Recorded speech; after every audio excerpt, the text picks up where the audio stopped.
Hi everyone, I hope you all are doing well and you all are healthy and safe during this time. This is Radhika here again, and this video is going to be about the abandonment wound.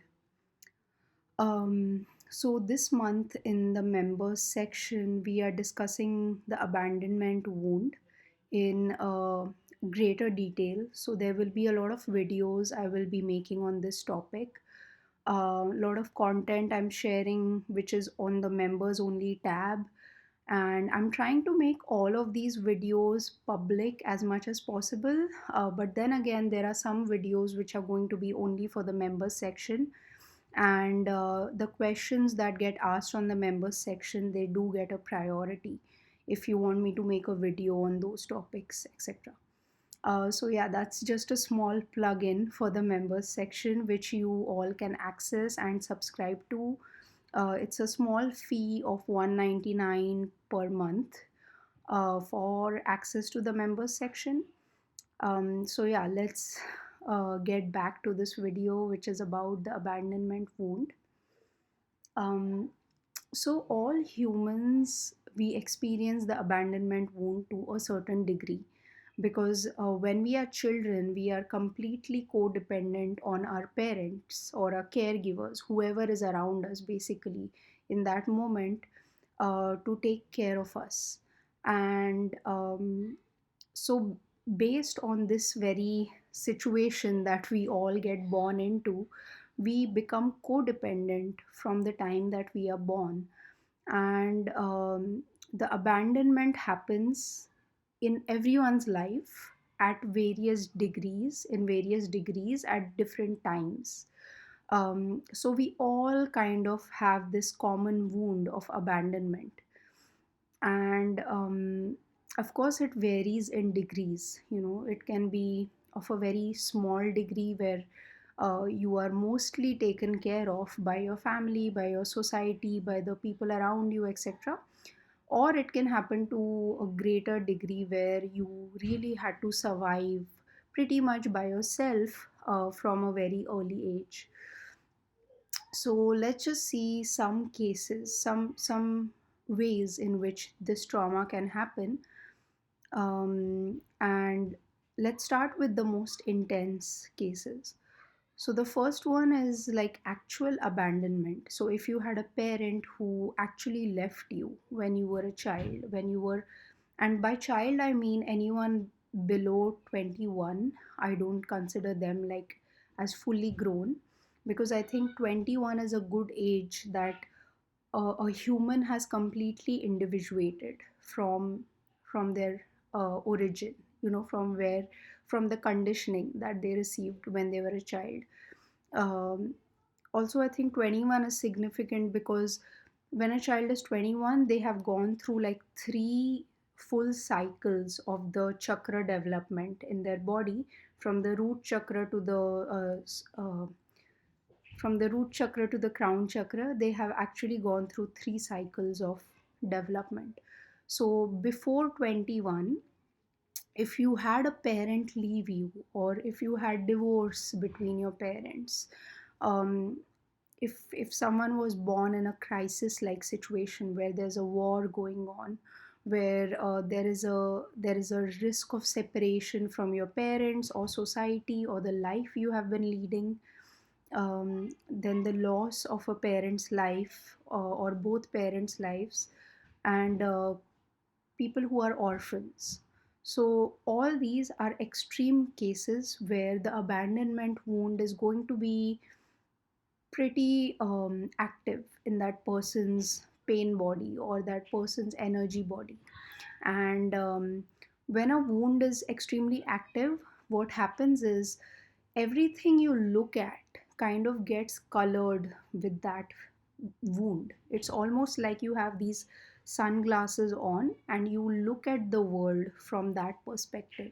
You're not able to see reality as it is, because reality is triggering something in you that needs to be looked at, you know so that is the significance of healing all the different type of wounds that you have, and recognizing that yes, I do carry this wound within myself. Okay, so those were the really extreme cases in which abandonment wound would be pretty highly activated in that individual. Then the next case is when there's no physical danger or physical harm, but it's more emotional. So if you had negligent parents, parents who were, maybe they just did not care, they just did not know how to raise a kid, or they had some other issues, like they had a really big family to take care of, they had too many responsibilities, they themselves were in a survival mode, they themselves were dealing with issues like alcoholism or some other issues. Um, they they basically did not have time to connect enough with the child. They did not see the child when the child was saying something or doing something. There was less appreciation from the parent. And basically, if the child feels that there's always like a wall that they have to climb to get to the parent, this creates another sort of abandonment wound in the child. And such a child usually grows up to be a dismissive avoidant, which is um, a person who avoids emotional intimacy with other humans, because when they were a child, that is what was shown to them. It was shown to them that I'm not going to connect with you at an emotional level. Maybe the parent could not connect or they did not connect, we don't know that. But I mean, we don't know that because it will vary depending on the circumstance. But basically, that is what the child learns, that I'm not worth connecting with emotionally. So what happens is such a child abandons their emotional side, and they very often become dismissive avoidants. So these are people who don't give enough um, mileage or importance or priority to their own emotions, because that is what was mirrored to them when they were growing up, that your emotions are not very important. You're well fed, you have education, you have a house to live in, you have da da da, whatever the things are, you have good clothes, you have a TV, you have entertainment, you have iPad, etc. But the emotional connection, that is not something you need. So such a child, they learn that, oh okay, my emotions, I don't really need to pay attention to them. And they grow up to be dismissive avoidance usually. And many empaths fall under this category, and that's why they don't understand when they meet a narcissistic person, because they are not paying attention to their own emotions. Okay, so that's the first cat or the second category. Then the third category is overly clingy parents. So these are the parents who are extremely involved in the child's life, um, so this can fall into two categories. These parents can be either extremely critical, or they can be extremely supportive and they feel like the child can do no wrong, the child is always right. So the parents are actually people pleasing to the child. So they so the child learns that everyone has to please me. So they either become extremely entitled, or they become people pleasers themselves, because that is what their parents mirrored to them. So such a child is extremely monitored, overprotected, everything they do is like under a microscope. And this it doesn't seem like, the child is getting abandoned in this case. But what happens is that this child, because they are seeking approval from the parents at such a young age, this child has little to no room to individuate. And what happens is the child subconsciously will put down all the traits that the parents don't like. So, if the parents are always telling the child that you have to do well academically, so the child will push themselves to do well in studies. And what happens is they put having fun, or enjoying life, or just relaxing and being lazy in the shadow, in their shadow. So, they think it's a bad thing to relax, to enjoy. So what happens is they are abandoning parts of themselves.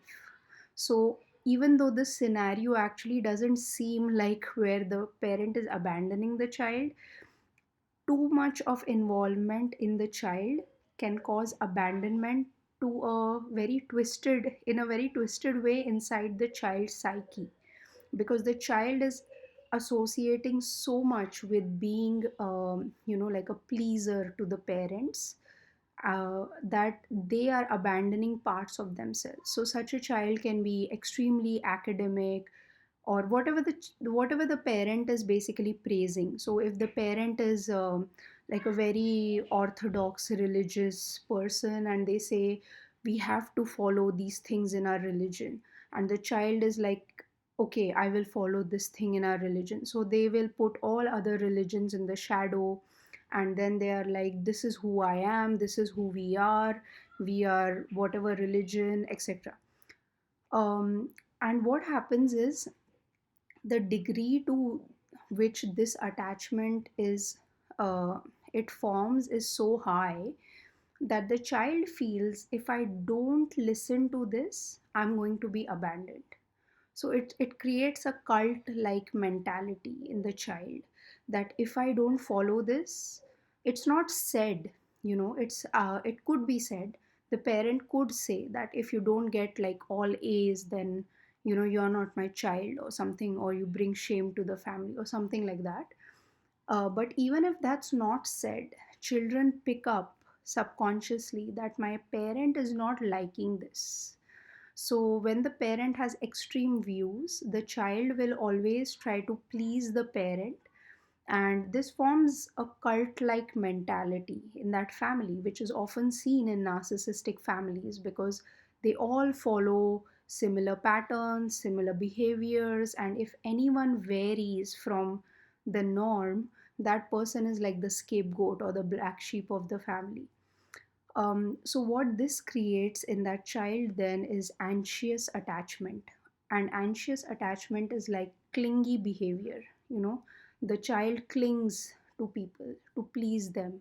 And then, such a person, if you see them hanging out with, like very snooty people, they start acting snooty. Or if the whole group says that we don't like that person, then this person will also say, I also don't like that person, and they actually might like that person, but they will say, no, I don't like that person, because the group is saying, I don't like that person. So, such a person has not individuated. They don't understand how to be who they are. They probably don't know who they are. So, many empaths also fall under this category, and such empaths are the ones who have a lot of people pleasing tendencies.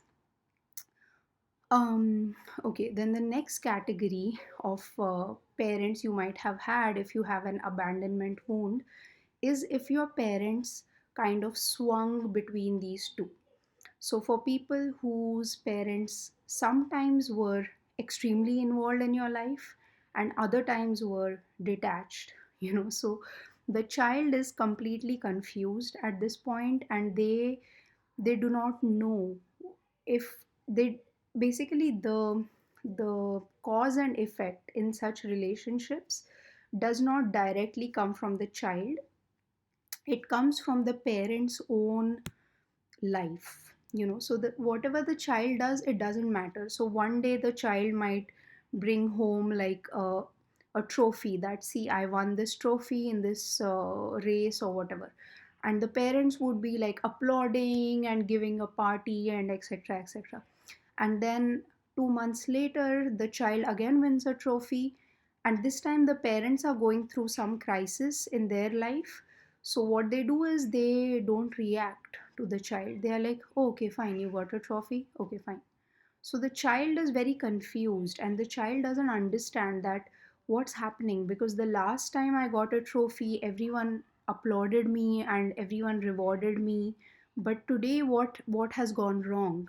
So such a child, they develop fearful avoidant tendencies. So basically they are very fearful of relationships in general, because the primal modeling of a relationship that was done to them was not very secure, but at the same time it met a lot of their needs. So they don't understand what is going on and they don't know how to show up in the world. And many benign narcissists, I don't mean malignant or psychopaths, but benign narcissists actually fall under this category of fearful avoidance. Because fearful avoidance, they swing a lot of times. They will sometimes become people pleasers, sometimes they will become distant, so you don't know which way they will go. And this is because the initial relationship modeling that was done to them was was very all over the place. It was not very stable. It was not from people who are grounded or people who are educated or emotionally regulated themselves. So yeah, so even if a child had parents like this, they can have abandonment wounds, because basically they were abandoned sometimes, and without any reason or logic. So such kids, they don't understand why they were abandoned. Such people don't understand what is happening, so they just feel like relationships are extremely random and anything can happen at any time. So they do have a lot of what do you say, security and safety issues in relationships. They don't feel safe in relationships more than the two other categories. So yeah, so this is how the core wound gets created when you are with your primary caregivers, or if you had a lack of them. And often this wound reappears when this human being has kind of gone through the growth cycle, and after you are in your teens or you grow up to a certain degree, when you're 11, 12, or mostly in your teens, when you start getting attracted, or um, when your sexual urges start coming up, you start trying to detach from your parent and attach to some other individual in this reality that we have. So that's when this wound gets a second re-triggering, because very often the person you like might not like you back. So the rejection wound creates, it triggers, the rejection that you get from whoever is your love interest or whatever, who's your crush, etc. When they reject If they reject you, the abandonment wound kind of reappears. Any sort of rejection, dejection, breakup, separation, um, manipulation, or maybe just life in general. Someone has to move, your friend has to move. It need not even be a romantic relationship. Someone you were very close to has to move away. If divorces happen between your parents, or you and your spouse, you get divorced, etc. So all of these events of life can trigger the abandonment wound. And for this channel, especially if you have been in a narcissistic situation and you were the one who happened to be like the black sheep of the family, or you are the one who had to kind of walk away from a narcissistic person or a narcissistic situation, again the abandonment wound can rise up in your system to a greater degree. So yeah, so this is how you will feel the abandonment wound come up in your life. And not dealing with the abandonment wound, having this fear, sometimes this fear, the person knows that I have the fear that I'm going to be alone. Other times you don't even know that you have this fear. You just kind of make reasons to stay in a bad situation for a long time. And the core of the reason, the core of why you are making excuses is the abandonment wound. But sometimes the human is not even really aware of it unless you actually sit with yourself and dig in to a greater degree. So yeah, abandonment wound is pretty much the number one reason that most people stay in toxic situations for a long time. Um, so yeah, so in the next few videos, we will explore how this wound shows up in like little more detail. What are some strategies of healing this abandonment wound? How do you know it's showing up in your life, and also how would you behave in this world after you have healed your abandonment wound? So yeah, that was this video. I hope it helps you guys in some way, and I hope my voice is louder in this video. I'm trying to talk a bit louder so that you can hear me properly. And yeah, as always, I wish you all a lot of love and a lot of light. Thank you. Bye.